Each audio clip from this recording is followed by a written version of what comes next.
Ano nga ba ang magiging epekto ng naging kahilingan ni Android 17 sa Super Dragon Ball? Hello guys, Ugok Anime PH nga pala. Ngayon nga ay pag-usapan natin ang Dragon Ball Kakome Chapter 1 Colored Panel. Ito na muna ang gagawa natin ng video guys habang wala pa ang latest chapter ng Hawkeye at Kakome. Gagawin ko ang video na ito para naman makita natin ang best version ng Kakome bagay ito nga ay naka-colored panel. Nagsimula nga ang chapter na ito kay Android 17 kung saan ay after nga ng Tournament of Powers ay mas pinili pa nga rin niyang mamuhay ng mapayapa. Sa next panel naman ay napunta ang scene sa planetang Sadala kung saan ay nandito nga sila Caulifla, Kale, Angel Vados at Champa. Kung saan ay gusto nga dito ni Caulifla na magpaturo dito kay Champa ng secret technique. Ngunit sa moment na ito ay biglang ang nakaramdam sila Champa ng sobrang lakas na paglindol. Pero itong si Caulifla nga ay akala nga niya na teknik nga ito ni Champa at akala nga din niya na ito nga ang bagong teknik na ituturo sa kanya ni Champa kaya nga mabilis nga itong naghanda. Ngunit itong sila Vados at Champa ay nagtataka nga kung bakit nga daw nandito si Bira sa kanilang universe. Sa next panel naman ay napunta ang scene dito sa Universe 11 kung saan ay kasalukuyang nandito nga si Papo, Mark Arite at Belmod at sila nga ay parang nag-uusap. Pero ilang segundo nga lang ay nakaramdam na din sila ng sobrang lakas na paglindol at na-sense nga ni Belmod ang chi dito ni Goku. Salita naman dito ang Angel at sinabi nito na mukha nga daw malapit lang sa kanila itong si Goku. Sa kabilang banda naman ay napunta ang scene dito sa planetang Earth kung saan ay nakakaramdam nga din ang mga mortal dito ng sobrang lakas na paglindol. Habang itong si Clearen naman ay pinapakalma nga ang mga tao sa lindol na kanilang nararamdaman, salita nga dito si Clearen at sinabi nito na ikaw ba yan Goku? Sa sobrang lakas nga daw ng chi nito ay ramdam nga ito sa kanilang planeta, hinalangan dito ni Clearen na parang galit nga daw itong si Goku sa mga oras na ito. At sa next panel nga ay ating makikita dito si Goku na kasalukuyan nagpapalabas ng sobrang lakas na chi. Habang si Biros nga din dito ay nagpapalabas na nga din ng sobrang lakas na chi at mukhang sobrang saya nga nito. Sa next panel naman ay napunta ang scene dito sa planetang Biras kung saan ay kasalukuyan nang nandito si Whis at ang Oracle Fish.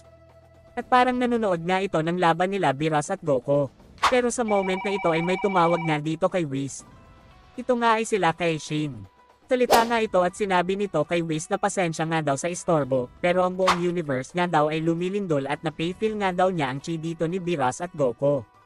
At sobrang lakas na aura nga daw ng dalawa ang nararamdaman niya, kaya kung pwede daw bang malaman kung para saan ang ginagawa ng dalawa na yan. Salita naman dito si Whis at sinabi nito na, ito na nga daw ang huling stage ng training nitong si Goku. At sa next panel nga ay napunta ng Akande Goku ang scene, kung saan ay ating makikita itong si Goku na kasalukuyan gamit ang Super Saiyan Blue. Pero habang nakatayo nga dito si Goku ay umatake nga si Biras dito ng isang malakas na Hawkeye, ngunit mabilis nga lang itong naiwasan ni Goku. At dito nga ay mabilis na ngang umatake ang dalawa sa isa't isa.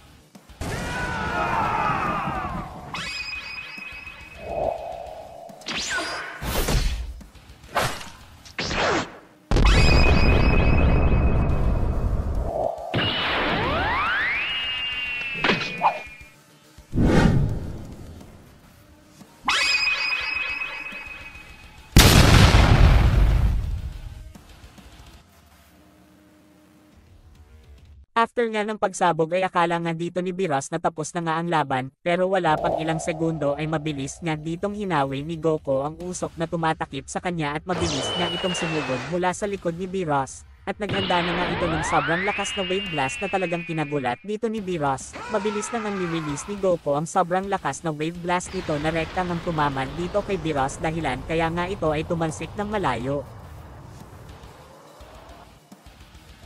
Atin ngang makikita dito si Biras na talagang rektang tinamaan ng atake ni Goku. Para na nga itong nawalan ng malay.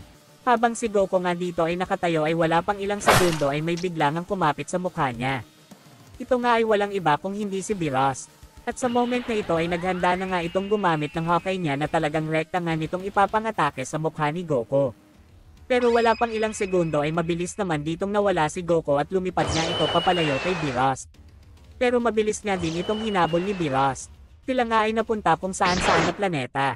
Tuloy pa nga rin si Biras sa paghabol dito kay Goku. Pero sa moment na ito ay nagawa na ngang makapitin ni Biras ang paa dito ni Goku. At sobrang lakas na buwelo nga ang ginawa dito ni Biras at kanya na nga itong binato ng sobrang lakas dahilan kaya nga tumalsik dito si Goku ng sobrang layo. At habang nasa ere nga dito si Goku ay talagang ramdam nga nito ang atake na ginawa ni Beerus sa kanya. Sa lakas nga ng pagbato na ginawa sa kanya ni Beerus ay napunta nga si Goku sa planetang Taco Taco, kung saan ay may mga nabubuhay nga din mortal sa planeta na ito. Sa moment na ito ay dito na nga tumalsik si Goku at talagang ramdam nga niya ang lakas ng impact ng pagbagsak niya sa lupa. May isang mortal nga dito ang nakakita sa pagbagsak ni Goku mula sa langit. Ngunit sa kabilang banda naman ay naghanda na nga si Beerus ng sobrang laking Hawkeye dito at balak na niyang tapusin si Goku dito at kasama na nga ang planetang Taco Taco. Pero sa moment na ito ay dahan-dahan niyang tumayo dito si Goku, nakita nga niya dito ang gagawin pag-atake ni Beerus, pati na nga din ang mortal kaya agad nga niya itong sinigawan at sinabi na umalis na nga daw ito sa lugar na ito. Wala pang ilang segundo ay lumipad na nga ulit si Goku para nga sumugod ulit dito kay Beerus na kasalukuyan naghahanda ng sobrang lakas na pag-atake. Habang lumilipad nga dito si Goku ay iniisip nga nito na bakit niya daw kailangan madamay ng mga ibang planeta dito. Pero sa pagtingin nga niya sa binte niya ay nandito nga ang mortal at ito nga ay kasalukuyan nakakapit dito kay Goku.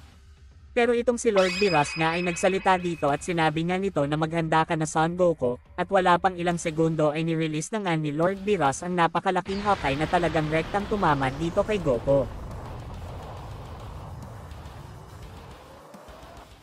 Sa next panel naman ay napunta ang scene dito sa planetang Beerus kung saan ay kasalukuyan ngang nandito sila Whis at ang Oracle Fish.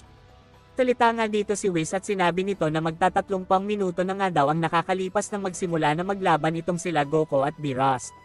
Salita naman dito ang Oracle Fish at sinabi nito na dahil nga daw sa lakas na meron itong si Beerus ay nagagawa pa nga din daw ni Goku na makasabay dito, kaya para nga daw sa mga taga-planetang Earth ito nga daw ay isang karangalan. Sa moment na ito ay salita nga ulit si Whis at sinabi nito na para nga daw siyang nakakaramdam ng may mangyayaring masama dito kanday Goku at Beerus, kaya parang kailangan na nga daw niyang sumali sa mga ito. Ngunit sa point na ito ay nagsalita nga ang Oracle Fish at ito nga ay bigla na nga lang nakatulog. Sinabi nga nito na universe consequences, tayo ang mismong gumagawa ng ating ikakapahamak at ng ating sariling katapusan. Dahil nga sa mga sinabi ng Oracle Fish ay kinabahan nga dito si Whis at sinabi nito na baka nga daw ito ay may kaugnay sa mga nangyayaring laban ni Beerus at Goku. Alam naman natin na ang Oracle Fish ay may kakayahan na makapanghula ng future. Kaya nga itong si Whis ay talagang nakaramdam ng kakaiba after nga itong masabi ng Oracle Fish. At sa unang panel nga ay napunta ang scene dito sa planetang Earth kung saan ay ating makikita dito si Mr. Pogi. Salita nga ito at sinabi nga niya na tumigil na nga daw ang malakas na lindol. Kasama nga dito ni Mr. Pogi itong si Boo, Chi-Chi, Videl at ang apo nitong si Pan. Para nga silang nagdiriwang dito ng isang celebration. Sa kabilang banda naman ay napunta ang scene dito kanda Piccolo at Gohan na kasalukuyan ng magkasama. Salita nga dito si Piccolo at sinabi nito na tapos na nga daw ang training nitong si Goku at baka nga daw makabalik na ito ng planetang Earth. Sagot naman dito ni Gohan na oo, speaking of training, baka ako ay bumalik na ulit sa matinding training, hindi naman kasi natin alam ang maaaring mangyari sa mga susunod na panahon, dahil sa sinabi ni Gohan ay salita nga dito si Piccolo at sinabi nito na masaya nga daw siya na malaman yan. Gawin mo lang yan para nga magawa mong mailigtas ang mga tao sa planetang Earth once na magkaroon ng banta sa atin, dagdag pa dito ni Piccolo na paano nga daw ang pag-aaral nitong si Gohan. Sagot nga dito ni Gohan na hahanap nga daw siya ng paraan para dito. Sa next panel naman ay napunta ang scene dito sa planetang Piscean kung saan ay kasalukuyan nang nandito si Vegeta.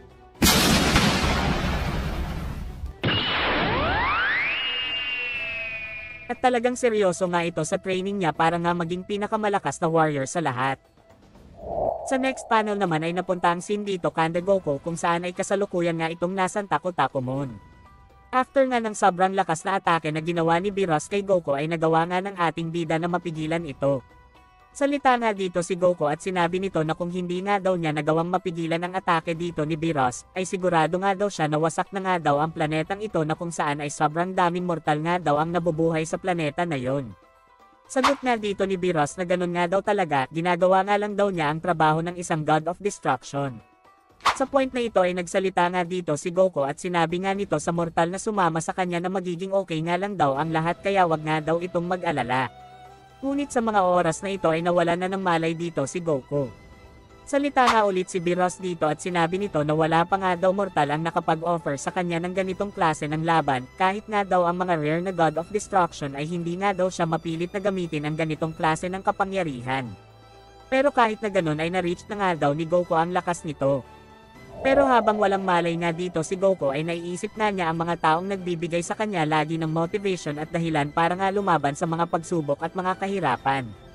Kasalukuyan niyang nararamdaman dito ni Goku na para nga siyang nasa ilalim ng tubig at nakakaramdam na nga din siya ng sobrang pagkauhaw. At sa moment na ito ay nakaramdam na nga si Goku ng grabeng lakas na chi na lumalabas sa kanyang katawan. Dito nga din ay nagkaroon na nga siya ng malay. Sobrang bilis na pagdalaw nga ang ginawa dito ni Goku, ni-teleport na nga niya ang mortal sa planeta nito nang hindi nga namamalaya ni Biros. At sa moment na din na ito ay mabilis nga siyang dumaan sa likod nila Whis at Biros at hindi nga lang na-sense ng dalawa ang presensya niya dito. Pinuhat na nga ni Goku ang isang malaking planeta dito pati na nga rin ang mga katabing planeta dito. Nagpalabas na nga siya dito ng sobrang lakas na chi. Pinagapang na nga ni Goku ang chi niya sa mga malalaking planeta na katabi niya. Dahil nga dito ay naramdaman na nga ni Biros ang presensya dito ni Goku na talagang kinagulat niya. Mabilis ng panang-atake ni Goku ang malalaking planeta dito na rektang tatama dito kay Biros. Si Biros nga dito ay talagang nagulat sa mga ginawa ni Goku na pag-atake at rekta na nga ditong tinamaan si Biros ng mga atake nito. At nagresulta nga ito ng malakas na pagsabog. Sa moment na ito ay nakatingin na nga lang itong si Goku kay Biros at akala nga niya na tapos na ang laban. Pero wala pang ilang segundo ay may biglang ang humawak sa kanyang balikat. Ito nga ay walang iba kung hindi si Biros. Dito nga ay ating makikita ang nag-uumapo na lakas na meron itong si Biros. Salita nga ito at sinabi nito na hindi na nga daw niya matandaan ang huling pagkakataon na ginamit niya ang kapangyarihan na ito, kaya Goku maging proud ka sa nagawa mo. Pero si Goku nga dito ay talagang seryoso lang at mabilis na nga agad itong nakapagdistansya ng malayo kay Biros. Salita naman dito si Biros at sinabi nito na ang bilis na meron nga daw itong si Goku ngayon ay parang kasing bilis na nga lang daw ito ng pagumpara sa kanya. At sa moment na ito ay naghanda na nga si Goku ng signature technique niya na Kamihami Wave. Sobrang lakas na chi na nga ang gagamitin dito ni Goku at ibubuhos na nga daw niya ang lakas na meron siya. Habang naghahanda na nga dito si Goku ng sobrang lakas na atake, ay salita nga dito si Whis at sinabi nga nito na pinilit na nga daw ni Biros na magamit ang Ultra Instinct technique kasabay ang Destruction Power. Salita nga dito si Biros at sinabi nito na kailangan na nga daw niyang magtanggal ng kaunting kalawang sa kanyang katawan. After nang masabi ni Biros ang mga kataga na yon ay nagbabalak na nga si Goku na i-release na ang napakalakas na pag-atake nito. Ngunit sa kasamaang palad nga ay nawala na nga si Goku ng malay dito. Dahil na nga ito sa sobrang paggamit niya ng kapangyarihan. Sa moment na ito ay gulat na nga dito si Biros at si Whis. Salita nga dito si Biros at sinabi nito na kung kailan nga daw nagiging maganda na ang nangyayari ay bigla na nga lang daw nawala ng malay itong si Goku. Ang mas nagpagulat pa nga dito kay Biros ay nang makita nga niya ang kanyang planeta na halos wala nang natira dito. Sa kabilang banda naman ay napunta ang scene dito sa planeta ni Kaishin kung saan ay papunta na nga dito si Whis at Biros. Si Kaishin naman dito ay nag-iisip kung paano nga daw nagawa ni Goku na mapalindol ang buong universe nila. Pero sa moment na ito ay nagulat nga si Kaishin nang makita nga nito si Biros. Salita nga ito at sinabi nito na ano nga daw ang nisadya nito dito. Salita nga dito si Biros at sinabi nito na di ba kaya mong ayusin ang planeta ko. Sagot nga dito ni Kaishin na oo. Pero sa pagpunta nila sa planetang Biros ay talagang nagulat nga dito si Kaishin nang makita nga niya ang planeta dito ni Biros. Halos puno na nga lang ang natira dito. Salita nga ulit si Biros dito at sinabi nito na kaya mo bang maibalik sa dati ang planeta ko. Sagot naman dito ni Kaishin na oo daw, nagulat nga lang daw siya sa naging itsura ng planeta nitong si Biros. Sa moment na din na ito ay pinuntahan na nga nila Goku at Whis itong si Goku. Sa kabilang banda naman ay napunta ang scene sa The Grand Priest Palace, kung saan ay ating makikita dito si Grand Priest. Salita nga ito at sinabi nito na salamat nga daw sa pagpunta ng mga ito. At dito nga ay ipinakita ang lahat ng angels ng bawat universe. Salita nga dito si Grand Priest at sinabi nito na alam na naman daw siguro ng mga ito kung bakit sila nandito ngayon. Pero may isang information ang kulang sa inyo. Pero bago ako magsimula ay dapat ang usapan na mangyayari dito ay hindi lalabas, kung malaman ni Omni King ang bagay na ito ay may isang matinding kaparusahan ang ipapataw sa inyo. Diba sa pagkakaalam nyo ang mortal na si Lapis na nagmula sa planetang Earth ay humiling na i-restore ang lahat ng universe na nabura during ng Tournament of Powers. Ang problema dito ay napasama sa pag-restore ang 7 universe na matagal nang binura ni Zeno. Salita naman dito ang isang angel at sinabi nito na 7.